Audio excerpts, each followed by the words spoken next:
Hi, my name is Joshua Mackey, and I'm with N2, and I'm here with two of the stars of EXO Kitty, including Kitty herself, Anna, Anthony. How are y'all? I'm Hello, doing I'm good. Nice to meet good. you.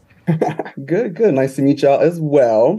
So I gotta say, Anna, when you first signed on for EXO Kitty, what did you want to highlight with Kitty's story? I had heard so many different ideas and possibilities of what this vision was gonna look like and what chapter we were gonna dive into with Kitty.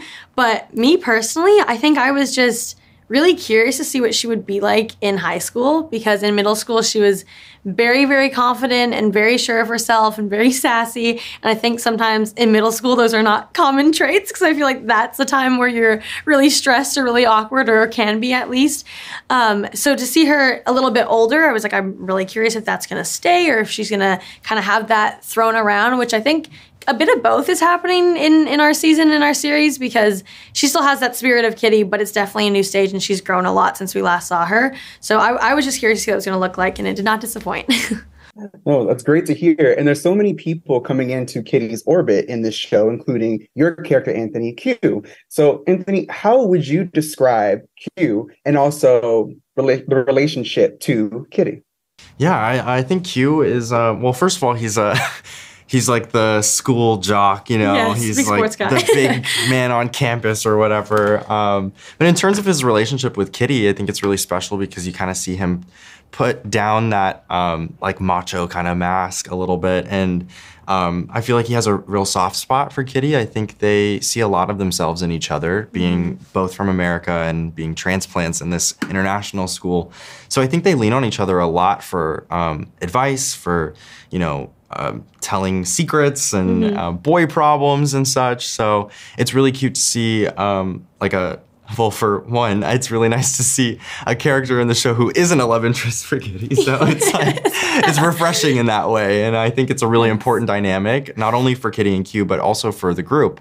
A lot of times, I think the group is a very chaotic group of people. So I think Q is very good at, you know, keeping everybody in check and, you know, keeping everyone level-headed in times of distress. So. He like calms down Kitty and comforts her when she needs grounding, and then Kitty hypes him up when he needs pushing to go do something. It balances. He's also not, he's not much of a risk taker. So I Yeah. think Kitty is very good at like kind of pushing his boundaries, like you said, and you know, getting him out of his comfort zone. So I think they're really beneficial to each other in that way.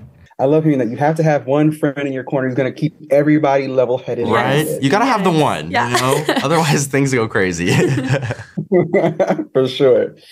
And granted, this is a coming of age show. And so there's plenty of life lessons that the characters learn.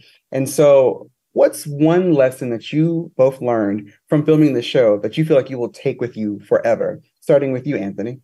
Oh, for me, I think I learned a lot about my relationships too and how I can communicate with my friends. I think I learned a lot from Q. This whole experience being, you know, I've always acted my whole life and I'd never really traveled longer than a couple of weeks for a project. So I used this time a lot to do a lot of self-reflection. And there were a lot of parallels in the script to what we were going through as people too. So I feel like it was definitely a time of transformation. I grew so much. I feel like I learned so much about myself, about others, how people interact because of this amazing show. So I would say that was the lesson that I learned.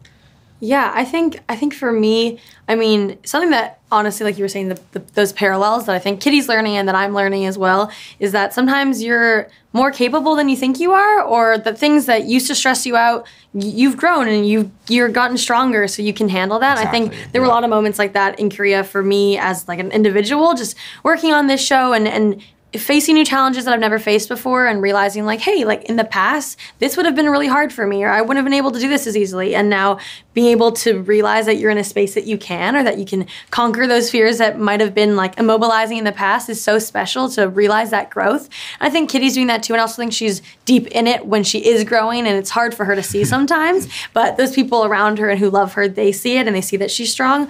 So I definitely think we're both experiencing that in different ways and it's something that I will take away from shooting this series. Yeah, I think another thing is like it's really important to surround yourself with people who uplift you and make you feel confident and strong. And I think everyone in Kitty's circle is that for each other. And then the cast is that for, Yeah. for us, Exactly. which is so cool. I love hearing that. And I love knowing that there's going to be so much in store for folks to see when they check out XO Kitty, as well as this interview. So again, thank you so much for the time. And I hope you all enjoy the rest of your day. It's so nice to meet Great you. to meet you. Take care.